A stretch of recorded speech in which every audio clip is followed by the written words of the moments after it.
Until recently, restrictions on military aid transfers to Ukraine encompass two categories: modern Western-designed jet fighters and long-range land attack missiles. Western governments expressed concerns that the use of long-range missiles by Ukraine could be perceived as politically provocative, potentially leading to escalation. However, the landscape has recently shifted.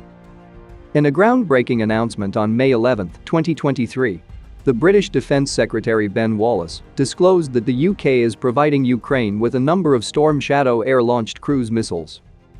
This move is widely regarded as a proportionate response to Russia's sustained air assaults on Ukrainian civilian targets. With a range exceeding 250 kilometers, the Storm Shadow cruise missiles will be the longest-range standoff weapon to be delivered to Ukraine since Russia launched its full-scale invasion. The transfer is considered a significant milestone in Ukraine's defense strategy, providing the country with a powerful new ability to target key objectives. In this video, we will take a closer look at the Storm Shadow cruise missile, exploring its technical capabilities and operational features. We will also provide insights into the significance of the Storm Shadow missile transfer for Ukraine's overall defense strategy. Let's dive in. The Storm Shadow is an air-launched cruise missile that was jointly developed by France and the UK. It was introduced into service in 2002 and is currently manufactured by MBDA. Designed as a conventionally armed standoff land attack cruise missile, its main objective is to engage targets from long distances using pre-planned mission data for precise strikes. What sets the Storm Shadow apart are its remarkable stealth capabilities, an AI-driven image matching terminal guidance system, and a powerful two-stage 450-kilogram warhead specifically designed for penetrating bunkers. With a reported range exceeding 250 kilometers, the Storm Shadow employs a turbojet engine and approaches its target at a low altitude, relying on continuously updated inertial navigation. Its airframe incorporates stealthy design elements to minimize radar cross-section, and it employs low probability of intercept transmitter modes for its radar altimeter, making it challenging to detect and intercept.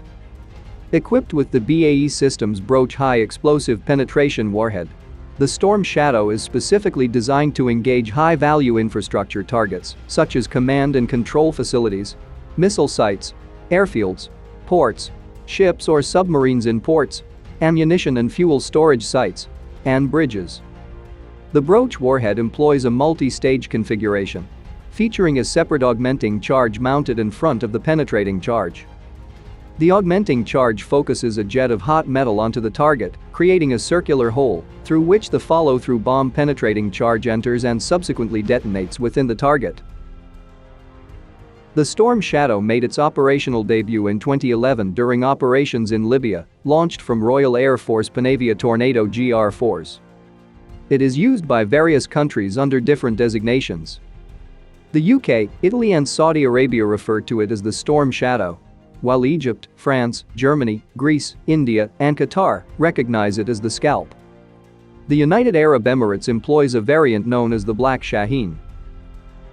Designed for aircraft launch, the Storm Shadow has been integrated into various platforms, including Sweden's Gripen fighter, France's Mirage 2000 and newer Rafale fighters, as well as Tornado jets and newer Eurofighter Typhoons, built by Germany, Italy, and the UK.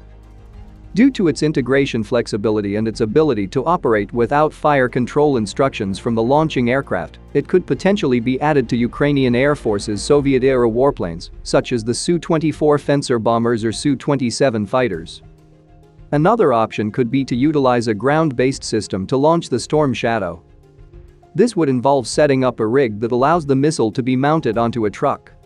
A similar method was employed by Argentina during the Falklands War in 1982 to transport and launch their Exocet anti-ship missiles. The transfer of Storm Shadow missiles to Ukraine carries both political and military significance. While the quantity of missiles donated by the UK remains undisclosed, it suggests a limited supply, similar to the donation of Western-designed main battle tanks, highlighting the political nature of this military aid package. Additionally, it is unclear whether Ukraine received fully capable Storm Shadows or a reduced-range model to comply with the arms control regime of the MTCR, which restricts the export of missiles with a range exceeding 300 kilometers. It is important to mention that the supply of Storm Shadow missiles came with assurances from Ukraine that they would be exclusively used for strikes on Russian-occupied areas, such as logistical centers in Starobilsk and Melitopol. It remains to be seen what impact Ukraine's acquisition of Storm Shadows will have on its offensive capabilities and commitment to defending its sovereignty against Russian aggression in the conflict. Do you think the acquisition of Storm Shadow missiles will have a significant impact on the conflict in Ukraine? Let us know in the comments below. If you enjoyed this video, make sure to give it a thumbs up and don't forget to subscribe to our channel for more content.